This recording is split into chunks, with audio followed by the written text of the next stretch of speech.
Halo, assalamualaikum warahmatullahi wabarakatuh. Hai teman-teman semua, selamat datang kembali di channel ini bersama saya Ramadan Ginanjar. Jadi gini teman-teman, berhubung dengan adanya pandemi COVID-19 yang melanda di negeri ini, maka teman-teman dengan sangat terpaksa harus mengikuti belajar daring di rumah masing-masing. Mari kita doakan semoga pandemi ini segera berakhir di muka bumi ini. Dan sekarang ini merupakan video pertama yang diunggah di channel ini. Semoga kedepannya channel ini dapat menjadi channel yang bermanfaat bagi teman-teman semua ya. Nah, saat ini kita akan mempelajari tentang sistem memori. Jadi gini teman-teman, ada banyak pertanyaan yang datang kepada saya. Pak, bagaimana belajar untuk sistem memori ini? Pak, mulai belajar sistem memori dari mana? Oke, insya Allah nanti di channel ini akan dikupas ya secara ringkas seperti sebisa saya. Nah, selama ini kan teman-teman pernah mendengar ya istilah-istilah tentang memori, baik itu RAM, ROM, megabyte, gigabyte, dan lain-lain yang teman-teman tahu. Nah, kita akan mulai kupas pembelajarannya dari mulai video ini yang pertama kali di sini. Dimulai dari peta jalan atau roadmap pembelajaran yang akan kita buat kali ini. Gitu ya teman-teman. Nah, sekarang kita mulai buka pelajarannya. Yuk. Ya baik teman-teman, kita sekarang akan mulai masuk ke tahap awal. Untuk tahap awal ini kita akan menggunakan roadmap, yaitu aplikasi berbasis online di MindMeister. Coba kita lihat di sini. Nah, ini. Nah, teman-teman, situs MindMeister ini adalah situs yang digunakan untuk menggambar peta atau menggambar roadmap. Apa itu roadmap? Roadmap adalah sebuah peta konsep. Kalau yang kita biasa pelajari, yuk mari kita. Nah, ini di sini. Jadi karakteristik sistem komputer. Ini adalah sebagai peta awal. Lalu kita lanjutkan dengan tahap mempelajari apa itu sistem komputer. Setelah ini tentang hierarki memori.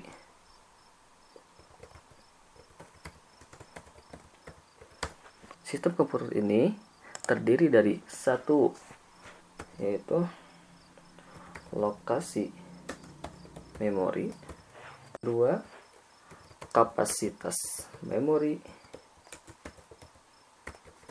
ada satuan transfer, metode akses transfer, kinerja memori, dan juga ada tipe fisik dari memori itu sendiri, memori, dan yang terakhir ini adalah karakter memori.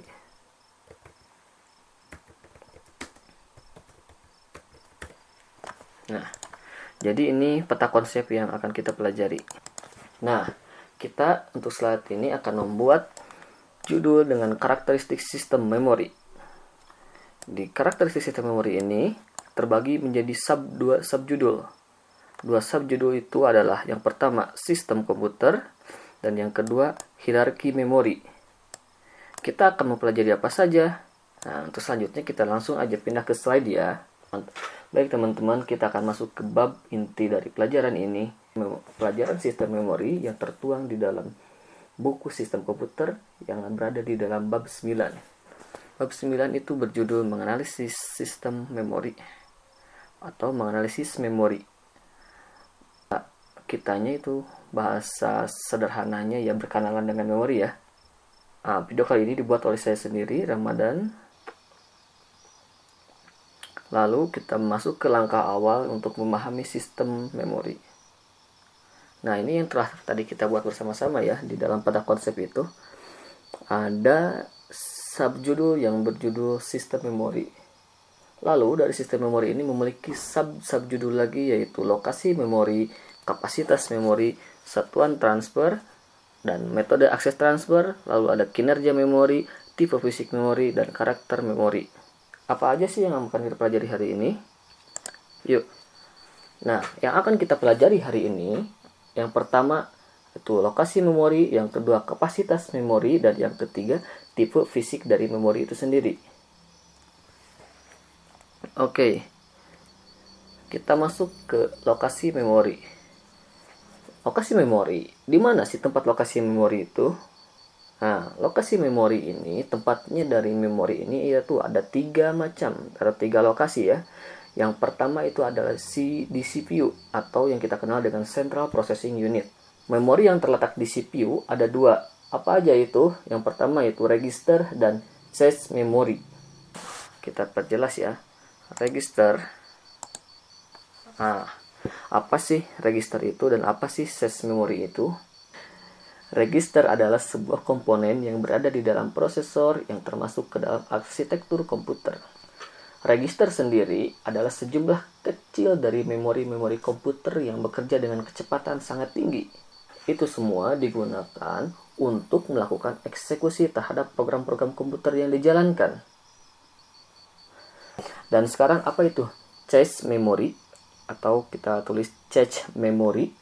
Cache memory, kalau di dalam bahasa teknologi informasinya, yaitu merupakan sebuah mekanisme penyimpanan data sekunder yang berkecepatan tinggi dan yang digunakan untuk menyimpan data ataupun instruksi yang sering diakses oleh user. Cache berasal dari kata cache. Dari istilah tersebutlah, cache adalah tempat menyembunyikan atau tempat menyimpan sementara.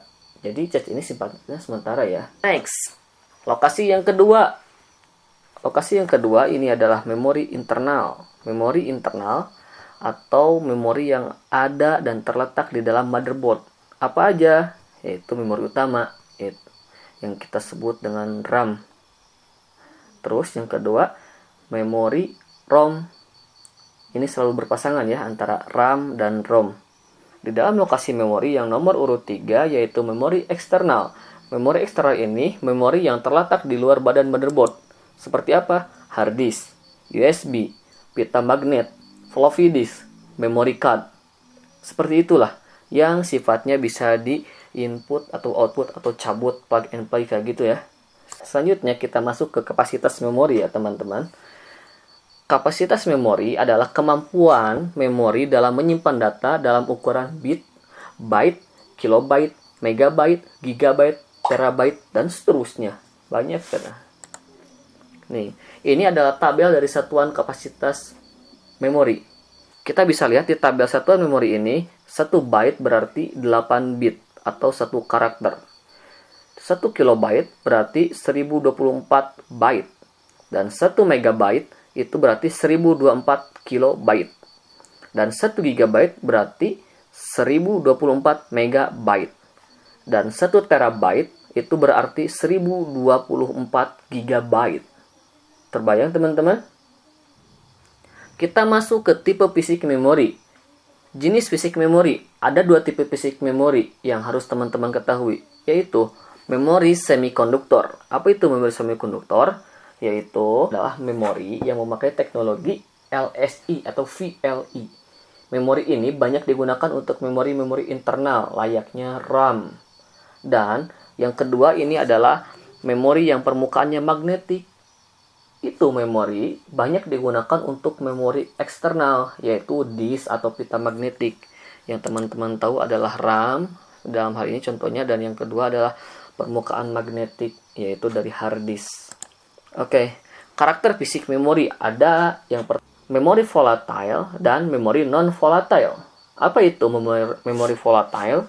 Memori volatile adalah memori yang datanya dapat ditulis ataupun dihapus, dan data akan hilang ketika tidak mendapatkan power atau daya dari listrik. Memori jenis ini hanya untuk penyimpanan data sementara, bukan untuk jangka waktu yang lama. Dan contoh dari memori jenis ini adalah RAM. Dan jenis memori yang kedua adalah memori non-volatile.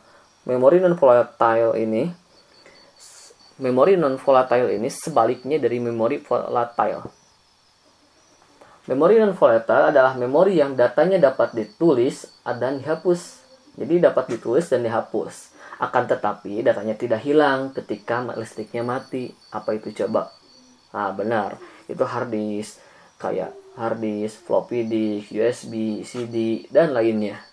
Dan itulah perjumpaan kita kali ini di dalam seri membahas sistem memori. Semoga dengan adanya video ini teman-teman dapat mengerti apa yang disebutkan dengan sistem memori dan apa karakteristik dari memori tersebut. Oke, saya cukupkan untuk pertemuan kali ini. Dan jangan lupa terus belajar dan tetap semangat dan tetap belajar.